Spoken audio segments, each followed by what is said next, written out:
Vamos falar das reações à decisão do presidente Lula de ingressar com uma ação no Supremo Tribunal Federal para tentar reaver decisão do Congresso sobre o decreto do IOF.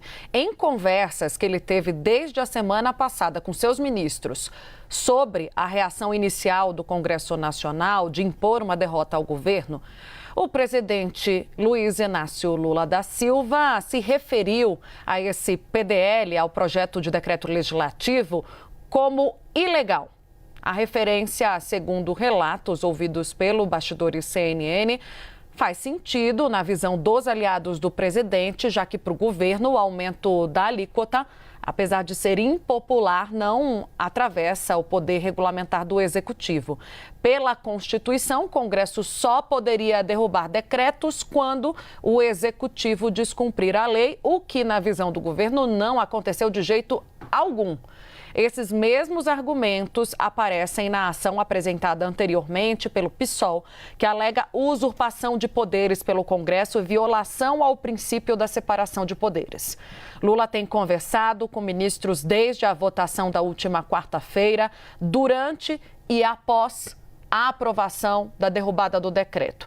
Ao referir-se à judicialização, o presidente da República tem afirmado que, embora reconheça prerrogativas do Congresso, nominando várias delas nessas reuniões, acredita que houve ilegalidade na aprovação do PDL pelo Parlamento. No Planalto, depois do anúncio de que o caso seria judicializado nesta terça, o presidente passou a defender ainda que a derrubada do decreto abrirá um precedente para que o Congresso atue sobre outras medidas semelhantes do governo. O receio é por um atropelo em massa de medidas do Executivo a partir do uso desse instrumento, o projeto de decreto legislativo. A ministros, o presidente disse que não poderia deixar passar a decisão do Congresso e que, caso contrário, ele ou qualquer outro presidente ficaria numa situação vulnerável. Por orientação de Lula, ministros abraçaram o coro de que o ingresso junto ao Supremo não se trata apenas de vontade do governo, mas uma obrigação para defender o que diz a Constituição. Como nós adiantamos, na última sexta-feira, o presidente já havia decidido acionar o Supremo Tribunal Federal contra a derrubada do decreto que aumentava o IOF. A AGU passou, então, a recolher informações com a Fazenda para construir a ação, enquanto esperava esse sinal verde de Lula que veio ontem. O presidente autorizou o ingresso oficialmente no Supremo nesta terça.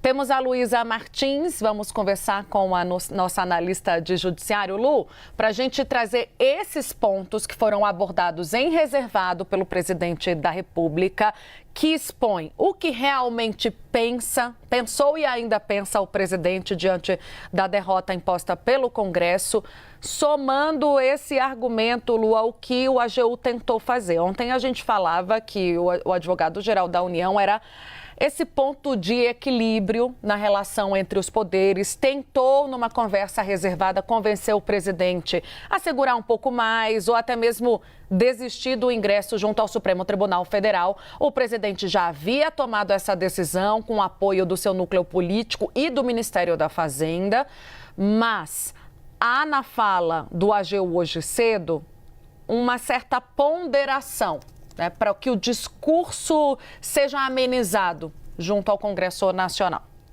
É isso mesmo, Tainá e Uribe, boa tarde para vocês, todos que estão conosco hoje aqui no Bastidores. Foi um discurso ali do ministro Jorge Messias, da AGU, acho que a gente vai passar alguns trechinhos logo mais, que apontou para um foco muito claro na tentativa de fazer com que o Supremo valide o decreto que aumenta a alíquota do IOF.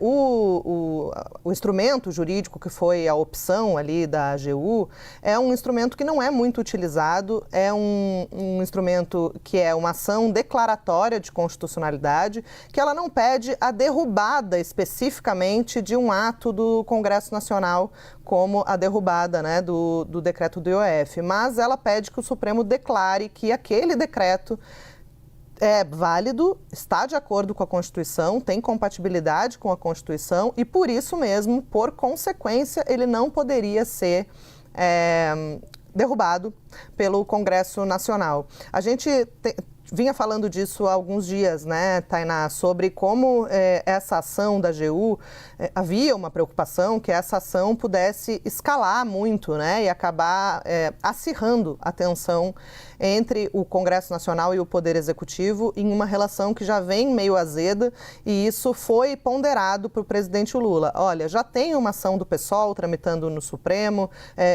pelo rito, a AGU já vai ser intimada a se manifestar no âmbito dessa ação do PSOL contra o ato do Congresso Nacional. Então, será que não era melhor a AGU não encampar uma ação própria e acabar apenas dando esse parecer na ação do PSOL? O desgaste seria menor, segundo alguns técnicos da Advocacia Geral da União e auxiliares ali de Jorge Messias. Mas Lula, o presidente Lula, estava convicto em marcar a posição e optou por esse instrumento, que é um instrumento bastante raro, né? Não é tão utilizado. Só para a gente ter uma ideia, no Supremo hoje, a última ação direta de inconstitucionalidade, que é uma ação usada quando se quer derrubar uma medida, né, é 7.900 e pouco. E esse instrumento que foi a opção da AGU, que é a ação declaratória de constitucionalidade, está no número 90 e poucos. Então não são nem 100. É um instrumento que é usado muito raramente, mas foi uma opção aí mais amena, uma ação mais atenuada, que busca, claro, o mesmo efeito, ou seja,